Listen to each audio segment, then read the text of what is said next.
ate nammwe abali ku Edge Media tubaagala nnyo mwebale kubanga ate mutugoberera. Tukyali n'omukulu kapiteeni akyatutwalira ddala ate mu maaso olunaku olwaleero we tugenze mu kuwummulira nga nange ebintu bikoze eki ebintu bintabudde. Omukulu atugambye nti Muhammad kyali kiwaani tekiriiyo. Kapiteeni ebintu obijjawe kakati nga bwe nagambye mu kweyanjula nze Mukama andaga anjolesa ebyama bye. Kakati kale message y'Obuisiraamu yali bweti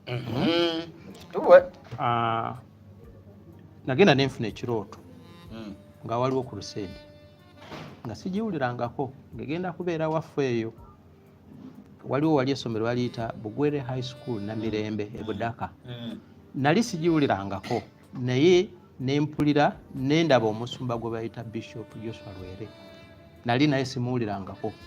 Leero ono waffe. Kakati olukuŋŋaana olwo lwali lubuzaayo emyezi 2 nenfuna ekirooto. Mba nnyumizaako omuntu omu n'aŋŋamba nti kituufu olukiiko gye luli. Era bwe lwatuuka nafuba ne ŋŋenda.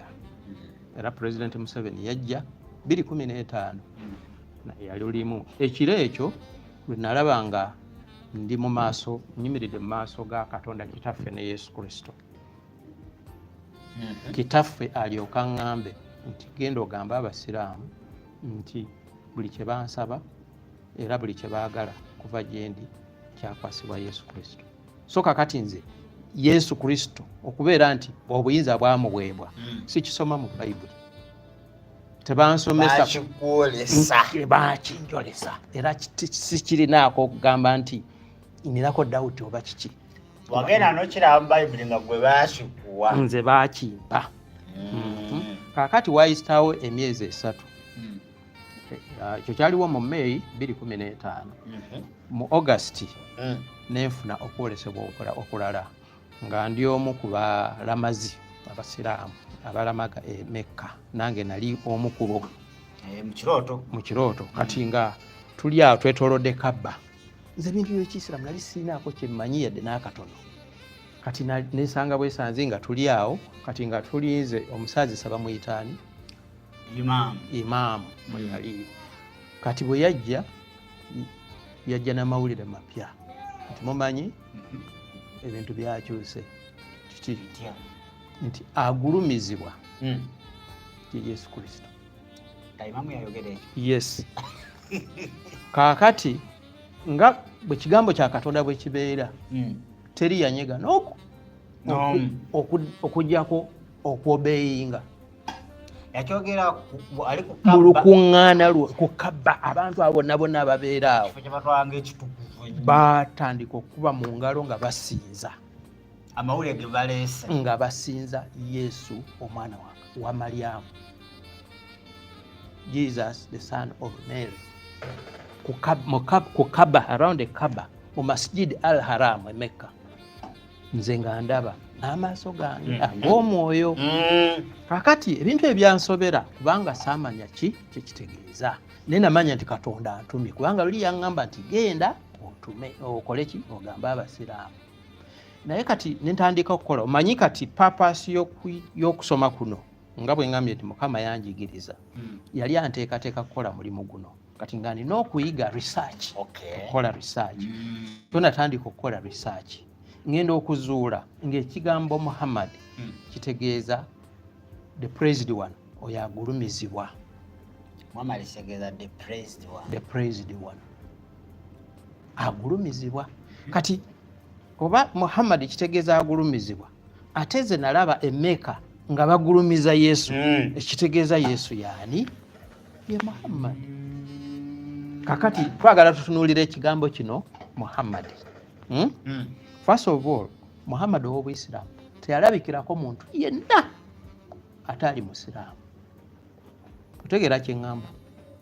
Omukulembeze katutwale kati President Yoweri Museveni ebbanga lyamaze nga afuga ne bwe yali nga yakamala emyezi 6 mu bukulembeze yali agenze e Bungereza asisinkanye Queen Prime Minister agenze mu America biki nga record si weeziri naye Muhammad nabbi swala lewa swalama teyasisinkanako muntu yenna okujjako abasiraamu. In other words, talina proof yonna nti yaliwo oba yakolako kino oba yasisinkanako omuntu okujjako ebiri mu Buisiraamu. Ekyo tekibangayo. Abantu baaliwo emyaka 1000 before Muhammad ebyafaayo gye biri n'ebintu bye baakola, naye Muhammad talina kyafaayo kyonna outside Islam. Eyo question mark emu. Ekyokubiri, Mecca teyaliiwo mu byafaayo byonna okutuusa emyaka nga 1000 egiwedde. Naati bw'owulira ebiri mu Buisiraamu, Mecca yewaali paradise, Allah gye yasuula Adamu ne Eva, Ibrahimu gye yazimba Kaaba na kino naye nga tebikwatagana. Ebintu byonna ebikwata ku Muhammad, ebyafaayo ebikwata ku Buisiraamu byonna ebikwata ku Muhammad byafuluma emyaka 12 ng'amaze okufa. 120 years after his death. Before that tewali byo byonna bikola ki? byali biraga. Kakati ng'omaze okukolektinga question marks nga 10 noddayo n'ogamba kati ebirabika bigamba bitya? Waliwo coin bakalifu ze baakubanga sente. Manyidde abakulembeze baalabikiranga nnyo ku sente nga bakuba sente n'emitwe gyabwe. Waliwo sente abasiraamu abaasooka gye baakubanga nga kuliko mbina njabikuweereza nga Muhammad akutte omusaalaba. Coin eriko Muhammad n'omusaalaba. Njaze kuweereza ate ziri mu museum. Bw'ogenda e Jordan gye ziri, bw'ogenda e Syria ziri mu museum. Sigamba nti baakubye abasiraamu bennyini be bazirina. Ogenda wali omanyi museum, ogenda wali buli mu bupapula bawandiika nako nti eno yakubibwa mu mwaka 614 630 nga bakalifu bennyini abaddirira Muhammad be baazikubanga. Ba Muawiya, ba Abdul Maliki, ba Uthmani, ba Umar. So kakati ebyawandiikibwa history byafaayo biragira ddala byonna nti ekyamala ne kifuuka Obuisiraamu byali ba Yudaaya, what we call Judeo Christians. Ba Judeo Christians kakati olaba Abayudaaya, Yesu yali mu Yudaaya, abayigirizwa be bonna baali ba Yudaaya. Those are now the people who started Christianity, batandikawo obukristaayo. So those are called Judeo Christians, not rabbinic Judaism. Bali Jews abagana Yesu abamusalira naki abamusindika ku kasaalaba. Kakati waliwo be bayita Messianic Jews, be Bayudaaya abakkiririza mu kukomawo kwaki kwa Mukama waffe Messiah. The word Messiah kyaluki Meshach kya Luyudaaya. So abatandikawo ekyamala ne kifuulibwamu Obuisiraamu baali Messianic Jews, not Arabs. Qur'ani yali mu lulimi lwa Aramaic, olulimi Yesu lwe yayogera. Era ebiwandiiko ebiri mu Qur'ani byali biwandiiko by'Abayudaaya nga babiyita Piyutimu. Era yasooka okubiwandiika baali musajja bamuyita Eliezer ibn Khalil. Eliezer ibn Khalil mu mwaka 619 kwegamba biwanvu. Kakati lwaki Muhammad aba akutte omusaalaba? Coin sente nga kuliko Muhammad n'ekigambo Muhammad n'omusaalaba. Ebyo bigatta otya mu Busiraamu obwaleero? Tebikwatagana. Kati ne tuddayo ne tunoonyereza ng'ekigambo Muhammad kyaliwo kuva dda ne mu Bayibuli gyekiri. Kati kiri mu lulimi Oluyudaaya. Bayibuli ey'Oluyudaaya bw'ogenda mu Songs of Songs 2 mu lulimi Oluyudaaya agulumizibwa Messiah bamuyita the desired one. Ogwaga nti alina amaaso gwe bawaana enyenye mu Songs of Solomon. Eri bamuyita Mahamadi. Mahamadim. Kakati Olwebrania kubanga Olwebrania lulinga Lusoga na Luganda, Olwebrania n'Olwarabu lulinga Lusoga na Luganda, they are closely related. Kakati olulimi Olwebrania terulimu vowels mu kuluwandiika, so bawandiikanga MHMD. Singa mpandiika ekigambo MKS, MKS, vowels zonna zojjuzaamu awo zitegeeza kirala. Oyinza okuteekamu mikisa, mukisa, mukasa, byonna mukose, kwegamba buli kyokola ki. So kakati ekigambo kyali MHMD kitegeeza Mahamadim, the praised one. Oyo the praised one agulumizibwa ye MHMD. Kakati nekijja nga kitambula, Yesu bwe yajja bwamala okugenda kati nga enjiri etandise okutambula. Kakati balina bagamba ne wabaawo debate, ono ye MHMD, is he the praised one, is he the Mahamadim? Nga beebuuza. Kakati akeediimo k'Abawarabu, kubanga Abawarabu baali bafugibwa matwale nga bafugibwa eri Bapaja Abeirani nga bafugibwa n'eno Abaroma. Kakati waaliwo, bw'osoma n'ebyafaayo by'ekkanisa, waaliwo nnyo emberanye kubanga mu kanisa mwalimu ebiwayi bingi. Mwalimu ba Nestorians, mbamu ba Monophysites, mbamu ba Docetists, mbamu ba Arians, ba Gnostics, bonna nga bakubagana empawa ku gye bayita nature eya Yesu Kristo and his will. N'okwagala kwe. Will. Kakati awo bwe byajja abo byonna ne bituuka mu kaseera kamu. Kati bano abawandiika Quran, abawandiika ekyamala ne kifuuka Quran, tugiyita proto Quran, bateekamu endowooza ezaali ziwakanya Trinity. Ebintu ebimu ebyali biwakanyizibwako ye Trinity, God the Father, the Son and the Holy Spirit. Kati abaali bawakanya, okimanyi nti waliwo Abakristaayo abawakanya Trinity up to now. So kakati endowooza eyo eyali ewakanya Trinity ye yakola shahada. Shahada ogimanyi? Shahada egamba la ilaha illallah, Katonda ali omu, teri Katonda okujjako Allah. Then Muhammadim, Muhammadun, it's not Muhammad, Muhammadun. Now Muhammadun is not Muhammad. Nkubuulira amazima, it is la ilaha illallah Muhammadun Rasulullah. Muhammadun yani Muhammadun, now it means the praised one. Tekitegeeza Muhammad omuntu. Kati bwe okuvunulira egamba teri Katonda okujjako Allah. Oyo agulumizibwa mubaka bubaka, kwe kuvunula shahada mu butuufu bwayo. Oyagulumizibwa mubaka bubaka, nga yendowooza abantu gye baali balowoozaako ku Yesu nga yagulumizibwa. Nikufuna ndi mu kirasi. Kakati Omusiraamu ali ategeere nti shahada kyetegeeza egamba nti teri Katonda mulala okujjako Katonda, okwawukana na bano abagamba mbu Katonda Omwana n'Omwoyo Omutukuvu, the Trinity. Kuli kwali kuwakanya kwabali kwe baali. Kiringa bakwata ebirowoozo bya Nuupu tuze wano mu politics. Bakaba kati tugenze nabyabano. Gavumenti ne babisuula. Exactly. Teri Katonda okujjako Allah, oyo agulumizibwa mubaka wa Katonda. Kati ekyo ne kiba ekirayiro. Tekyogera ku Muhammad the prophet of Islam, oyo abantu gwe balowooza.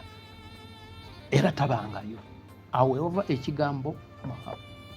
Era kyekiri ekiri ku koyini. Muhammad oyo yali agulumizibwa ng'alina n'omusaalaba. Nyanjasaala edda kati wali abaali bazze during yali Idi mwali kyali kisiibo yaza okusiramuka abatwaza shahada eyo naye mwalimu ebigambo olina okwegaana Yesu.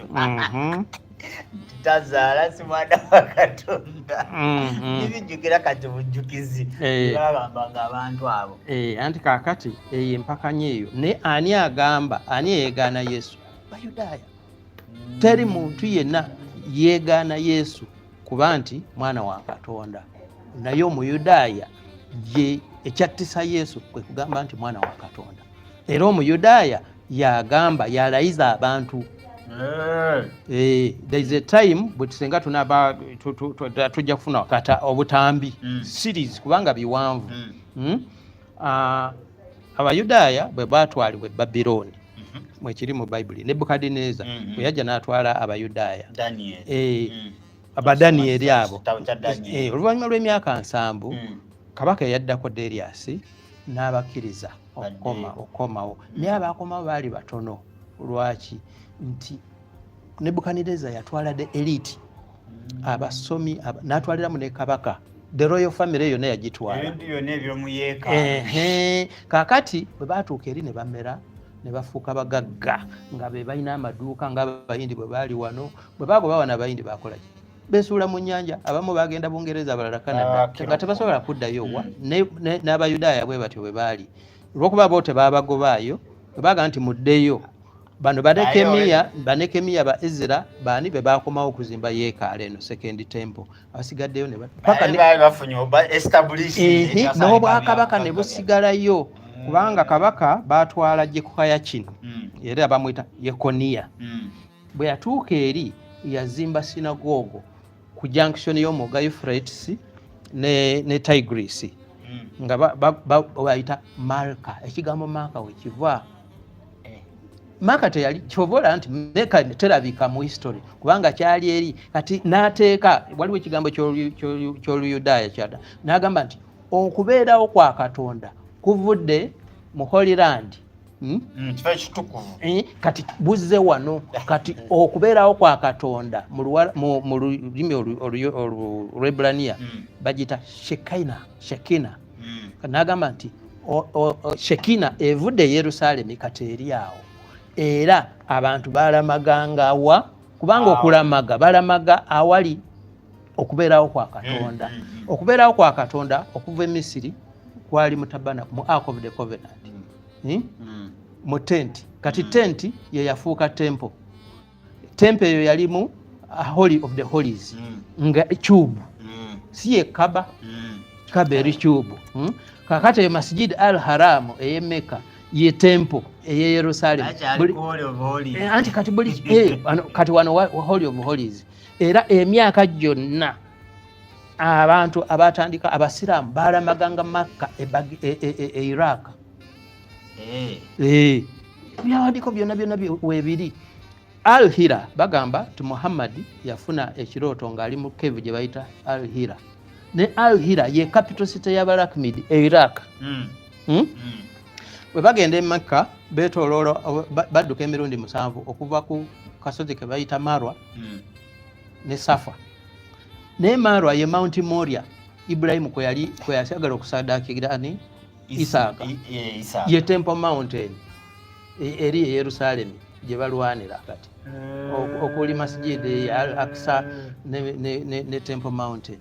Kati Safa gye bagiyita Mount Scopus. Musibizuli aluwanvu nnyo.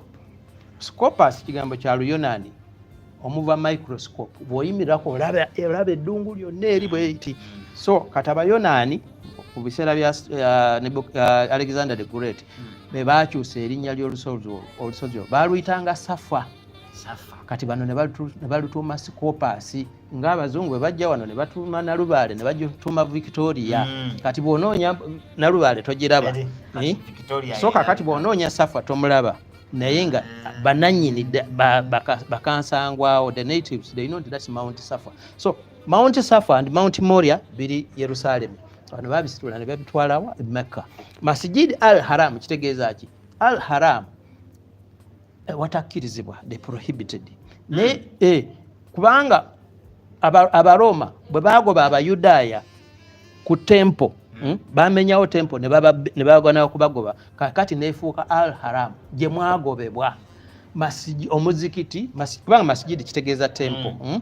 Masjid al-Haram Ulingo ogw'omuzizo. Ye yeekaalu. Kubanga Abayudaaya yali Al-Haram baagobebwayo the prohibited mosque ye temple eye Yerusalemu. Bano ne bagisitula ne bagizaawa. Kaakati Kaaba ekikira Holy of the Holies eyali eri mu Masjid Al-Haram ebe Yerusalemu. Kati then waliyo ejjinja banywegera eriddugavu. Buli ali lyeru. Obo bonna bulimba nja kukubuulira gye kiva. Buli kimu omwezi Akakobe akali ku mazzi. Ako kakati waliwo the Council of 70. Bw'osoma numbers okubala.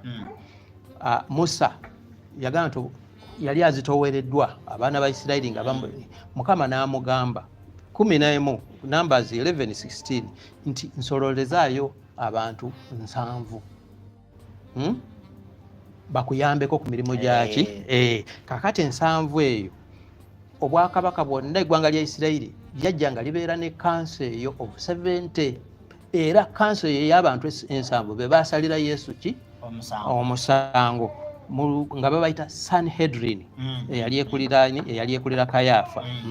So Sanhedrin eyo kwegamba yeringa gyogamba nti ye state bwe bwali ekitebe ekikulu oba gavumenti ya Jewish state yali Sanhedrin, olukiiko olw'abantu 7. Kaakati lwajja nga lutambula paka mu mwaka 425 Abaroma lwe baalukirozinga completely AD 425 era yasembayo baali bamuyita Gemaliero ye Nassi eyasembayo the last prince. Kaakati Abayudaaya bwe baalaba nga babagaanye completely kati eggwanga lyabigenda kusaanirawo ddala ne bagenda underground kigenda mu buyeekera ne beekweka baafulumanga Abasiraamu bagenda mu mpuku okuvaayo baavaayo nga Basiraamu va ku Muyudaaya. Kale bano Abasiraamu be balimu tebabimanyi, tebamanyi nti basinza Yesu mu butamanya, tebamanyi nti basinza kintu ky'Abayudaaya. Batya kye baakola kaakati bwe bagenda underground mu mwaka 425 kubanga Nassi oba prince avunaanyizibwa kalenda omanyi kati eggwanga ly'Abayudaaya litambulira ku mwezi nga bw'olaba bano Abasiraamu kalenda y'Obuyisiraamu etambulira ku mwezi naye nga bakijja nga bwe nkugambye nti Obuyisiraamu Buyudaaya. Kakati Nassi prince ye yasalangawo olunaku olw'okulamaga. Okulamaga okuli mu Buyisiraamu kuli mu Bayudaaya baakukoppa eri era baatuuma butumbi mannya ga Kiwarabu naye nga bintu byonna bya Kiyudaaya. Kaakati waliwo kye bayita intercalation whereby babalirira okusinziira ku movement y'omwezi. Waliwo emyaka nga girina emyezi 13. Nze nkubuulira bintu byenkubuulira bya busomi byempandiika eyo kalenda eno ey'Abaroma eri ey'Abayudaaya ne kalenda y'Obuyisiraamu okimanyi tefaanagana n'eno. So kakati okukiipinga emyaka ne seasons waliwo emyaka lwe babala ne bongeramu ogw'13 anti entambula y'omwezi omwezi tegumala naku 3 gumala na average naku 28. So kakati okusinziira ku movement y'omwezi ogwo waliwo kiseera kituuka ne bongeramu omwezi ogw'10 naye ng'alina obuyinza obwo abeera mulangira bamuyita Nassi. Kakati bwe baagaana Abaroma bwe babaaninga Sanhedrin eno kubanga yali akulira Sanhedrin nga yayongeramu omwezi ogwo ne bagibaaninga ne babagaana n'okutikkira rabbi be bapristi. Kati ne bagamba nti anti kati eggwanga lyaffe lisaanyeewo. Kye baakola ne bagenda underground batya baddira muwala waabwe ne bamuwa omulangira w'Ebuwarabu wano Yemeni wano Himyar kubanga olulyo lw'Abayudaaya lutambulira ku maama omukazi omuyudaaya bw'azaala omwana oyo abeera muyudaaya. Yes, ojja kukyetegereza. Ebiri ngeno waffe. Obeera muyudaaya if your mother is a Jew. So kaakati bwe baafumbiza muwala waabwe nga bamuyita Koba, bwe wava ekigambo Kaba. Koba ne bamufumbiza omulangira baali bamuyita Kusaayi, bwe wava ekigambo Kuraishi. Abakuraishi obamanyi bagamba Muhammadi yali ava mu lulyo lwa Kuraishi era be baali bavunaanyizibwa ku Kaba. Kakati nkubuulira ki, nkuleetera ki ekitegeeza. Kakati Abayudaaya bwe baddira muwala waabwe oyo Koba ne bamufumbisa Kusaayi, n'azaala omulangira bamuyita Dunuwasi. Kati mu nnono z'Ekiyudaaya abeera Muyudaaya kubanga maama we Muyudaaya. Era omwana oyo yabangulibwa Abayudaaya ne bamulaga ebintu byabwe byonna eby'Ekiyudaaya. Kati ne bamugamba mu lubiri azimbwemu e council house eya Sanhedrin. Naye ate mu Bawarabu nga bayise mu Bawarabu bakijja eno bakitutte eri. Kati bakikimita bava mu Buyudaaya bayingira mu Buwarabu naye nga Bayudaaya. They call them Judeo-Arabs. Abawarabu Abayudaaya. Kaakati ne batambula era oyo Dunuwasi yazaala abalenzi aba babiri. Yazaala abawerako naye ababiri mwavaamu amawanga abiri. Mwavaamu bonna nga bayita ba Kuraishi kubanga ye yali Kuraishi. Mwavaamu bwe bayitanga Abdu Shams yazaala ba Umayyads ab'e Siriya. Kaakati omulanga bamuyita Hashem yazaala ba Lakmids ab'e Iraka. Kaakati oyo omusajja ateeberezebwa oba gwe basibako okuba nti ye Muhammadi naye nga teyali Muhammadi era teyeyitako Muhammadi, yali ava mu Balakmids nga mu Kuraishi. Kuraishi babayita Banu Kuraish, Banu Kuraiza, Banu Hashem. Omusiraamu ali eyasoma Obuyisiraamu akimanyi nti Muhammadi agambibwa okubanga ava mu Banu Hashem naye nga Hashem kitegeeza the Lord in Judaism. So kaakati abone kati rich eri ennono eri eyo intercalation ne bagiyita Kabisa, yali eyitibwa Kabisa. Ne bw'ogugolinga Kabisa is a system of intercalation whereby a month is added into the kaakati era ne baddira omwezi nefuuka national symbol eya Jewish state. The national symbol of the Jewish state was that crescent moon. Nga gwe bakozesa okuditamininga kalenda ya Judaism. Kubanga ennono zonna ez'Obuyudaaya zitambulira ku kalenda. So kalenda kintu kikulu nnyo era we wava Jewish state mwe muva n'Obuyisiraamu.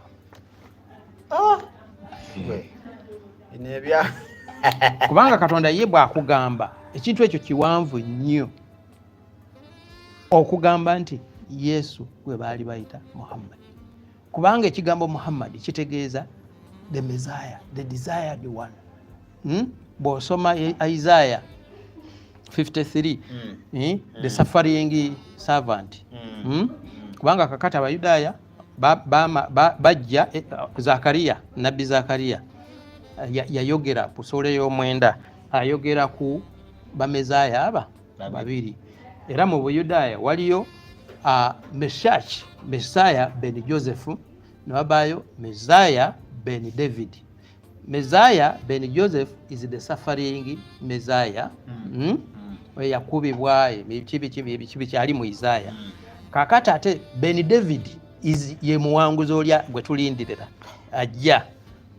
So kakati kyabuzaabuza nnyo abantu. Yesu ono is the Messiah ben Joseph, the suffering servant. Kubanga bamukuba emigo ne bamutta ne bakola batya ate oba Ben David onaakomawo. Kyovula Obusiraamu bugamba Yesu ye Messiah era akabonero ak'enkomerero kukomawo kwani kwa Yesu. Gwolooza bivaawa kwogera simanya ajja kudda kakati mu kubuzaabuza okwo kati ffe twagala kujjawo okubuzaabuza okwo omuziraamu akkirize ekintu kyategeera kati basinza Yesu mu butamanya kyova Mukama katajjayo information agamba nti kibaagala bino bye bababuzaabuza simanyi Katonda tazaala Yesu teyafa ku musalaba Katonda ala yakyusaamu ne battamu mulala ebyo byonna byonna gasi yakole ki aveewo bategeera amazima nti Muhammad ye Yesu Kristo, the praised one, the desired one, the Muhammadim. Kale the topic yondoza tujajifunira Syria. Bwe twogera ku Syria ne twogera ku Palestine ne twogera ku Yemen abantu tebakola ki beetaaga okubanga balabako Iran kubanga kakati ebbanga lyonna obukulembeze bwa Buyudaaya bwalingako entebezi thrones bbiri. The throne of David nga ye political leader and the throne of Moses is the prophet. Kati wabaayo prophet ne wabaayo spiritual leader ne secular leader. Kati secular leader is the throne of David ejiramu bakabaka kingship. Kakati the prophet the throne of era bakabaka bonna balina banabbi nga wabaayo nabbi ajja n'agamba era buli kabaka atakkiriza bya nabbi ya perishinga. So nakati bwe kyali era modo ekyali kusaawa eno eri Iran balina supreme leader Ayatollah ne president. Kakati the other one is the prophet, the other one is the what? Nenga abantu abo bonna Bayudaaya era olutalo oluli wakati wa Isiraili ne Iran nyombo z'Abayudaaya nkiwulirako n'ogundi eno yali Swaziland gye bayita kati Eswatini balina president netawulikikako wadde gundi waabwe kabaka wawe naye kakati kiri eky'Abayudaaya omanyi kati waliwo emberanyi wakati w'Abasaddukaayo n'Abafalisaayo anti bonna bali bawakanya Yesu naye nga tebakwatagana. Enzikiriza y'abali Abasaddukaayo tebakkiririza mu bulamu next life mu kuzuukira they don't.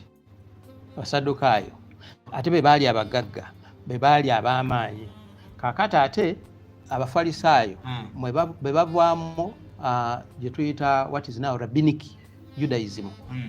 Buyudaaya buliwo kaakati they believe in the afterlife. So kakati ebintu ebyagenda nga bigaziwa kakati Obuyisiraamu bwe bujja abaatandika Obuyisiraamu bonna baali Bayudaaya naye nga balina amanya ga Kiwarabu. Tulina kati twajjeyo records eziraga teebo yonna ntono yaliwo gundi ono Uthmani gwe agamba nti yawandika Quran Asumani bwe bagenda eri mu mpuku baakayo bebatiza era ebisa ebintu by'Ekiwarabu naye nga baki Bayudaaya bonna. Sijukiddeawo gayo Abasaddukaayo n'Abafalisaayo Pawulo yabazannya akazannyo yatugalaga banenze Omufalisaayo munnammwe mwagala okunsiba oyadde eri ng'ate nti banvunaana lwakuba nti nzikiririza mu afterlife. So kakati embiranyi ensi eri wano abantu betta kuba ekifaananyi singa maapu eri wano Isirairi eri wano obuuka Saudi Arabia n'obuuka ezo zi Qatar n'obuuka Iraq n'ogenda Iran. Olutalo wakati wa Iran ne Israeli luva kuki tebawakanira tebalina nsalo common border tebasharinga kintu kyonna naye kati obulabe Iran ye sponsoringa ba Hezbollah ye sponsoringa Hamas ba Houthis bana abe Yemen bonna target ku eliminatinga Israeli kuva kuki bali Bayudaaya abafuga Iran Bayudaaya na bano Bayudaaya wabula bayawukana muki muzikiriza. Those people are Jew. Obwakabaka bonna mu nsi ze bayita Abawarabu bonna they are Jews. Gende Morocco wano bw'obuuza ruling family bagamba they are Yazidis gwe goberera they are Jews from Yemen. Kabaka we Qatar the ruling family is called Banu Hanzala. Now Banu Hanzala omusajja oyo gwe bayita Muhammad bali bamuyita amanya g'amatuufu ye Hanzala ibn Abi Kabisa. Hanzala ibn Abi Kabisa nze nno Oluwabbu sirumanyi naye nga nsoma byafaayo kati example nyangu abantu kigoyiza otegeera mu Captain jayogerako kubanga mwenna muli bannayuganda naye ne banga nze ndi wanu kikwatagana enyale exactly naye nga mwenna muli bannayuganda okimanyi nti ye politics wa wano akyalemeseza abaganda okufuga kyali ki dini DP yawangula akalulu mu 61